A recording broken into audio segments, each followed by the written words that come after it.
Welcome back to Cyber Sea of Galilee, DSMME, on this Feast of Martyrs, St. Cyprian and St. Cornelius.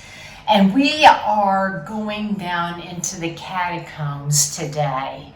The catacombs are over 500 miles of underground cemeteries through which you can tunnel when you go to Rome and the environs surrounding Rome, because they were the cemeteries back in the day. Who was buried there? Almost everybody was buried there. A lot of people were buried there. If you were rich, you were probably buried there with a nice little monument of some sort. This is underneath the earth. To go there, you have to go down on earthen steps way underneath the ground. But 500 miles stretch out, and you could get lost down there. So you really do have to know where you're going. No, they didn't have phones back in those days, but we do today. So in any case, just ignore that phone, and we're going to continue with Cyprian and Cornelius. Who in the world were they? They were third century Christians, and Cornelius actually became Pope. And he became Pope at a very difficult time. Decius was the Roman emperor, and he was martyring all the Christians. He was killing them for their Catholic faith.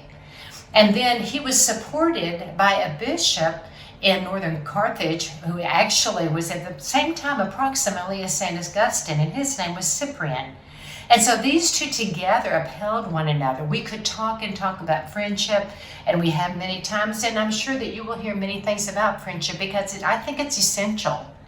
Even Christ had his own friends, and he would talk beautifully about friendship.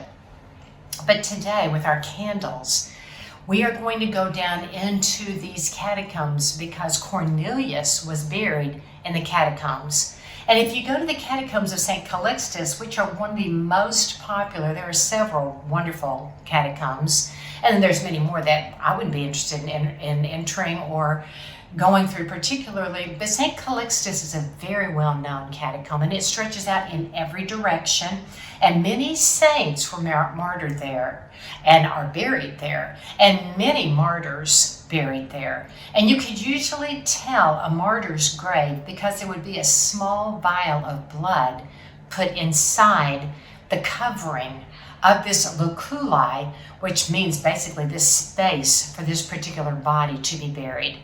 And then you get a whole Christian calligraphy, which is a world unto its own, of the early Christian calligraphy when you go down there. And you see the early drawings of the Cairo of Christ himself, or certainly of Christ the Good Shepherd. Or you notice the sheep, or you see the fish, or you see certainly the cross. And you see many different things that became hieroglyphics, that became a secret language of the Catholics and the Christians in those days, believing that these were very holy people. And if you go far enough in and you go into the right catacomb, you also come across the bones of Peter. Why the candles? Certainly out of reverence. The beeswax, of course, is so pure, so it's used on the altars in the church for the Holy Eucharist, the Holy Mass. But also because it's dark in the catacombs. I told you it's down underneath the earth, and if you go very far in there, you would be totally blinded, and there is no light. And so to go down there always takes a tour guide who knows where he's going, and it always takes flashlights, because again, you could get lost. But we are with the early Christians who didn't have flashlights. We had candles, and we went down there, and we would secretly offer the Mass, knowing that if we were found out, we could be the next one buried in those catacombs with a vial of blood marking us as martyrs. Let us pray for the gift of martyrdom. Should God bestow it on any of us, invite us to it.